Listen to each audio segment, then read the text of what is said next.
हाय नमस्कार सर्वांना. मी पूनम.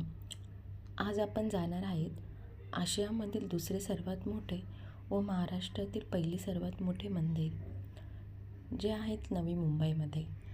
आपण खारघर स्टेशनला उतरून 20 रुपये देऊन रिक्षाने येऊ शकतो किंवा बसच्या पण सुविधा आहेत. बस स्टँड पण बाजूलाच आहेत मंदिराच्या. या मंदिराचे नाव श्री श्री राधा मदन मोहनजी मंदिर आहेत. गेट नंबर 3ने आपल्याला आतमध्ये जाता येतं.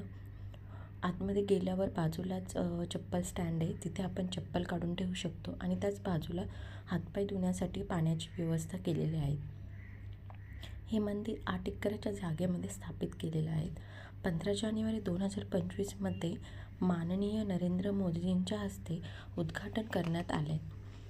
मध्ये गेल्यावर इतकी ऊन असताना पण मंदिराच्या आवारात गेल्यावर खूप थंड वाटतं व एक सकारात्मक ऊर्जा मिळते. मनाला असं प्रसन्न वाटतं. सतत हरेकृष्ण नावाचा जप ऐकू येतो.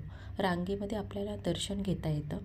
राधाकृष्णाची मूर्ती बघितल्यावर मन खूप प्रसन्न होऊन गेलं.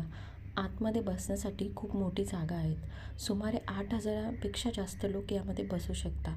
मंदिराचं रेखन खूप छान बनवलं आहे. हे मंदिर तयार होण्यासाठी 12 वर्ष लागलेत. मंदिराच्या या आवारातून आपण खाली बघितलं तर खूप छान असं गार्डन आणि फाउंटन आपल्याला दिसेल. सगळीकडे असं हिरवंगार वाटतंय. हे मंदिराचा वेळ सकाळी 7 ते 1 वाजेपर्यंत चालू असतं आणि पुन्हा 4:30 पासून रात्री 9पर्यंत चालू राहतं. तर कसा वाटला तुम्हाला हा व्हिडिओ कमेंटमध्ये नक्की सांगा आणि असेच नवनवीन व्हिडिओ बघण्यासाठी चॅनलला सबस्क्राईब करा आणि लाईक करा.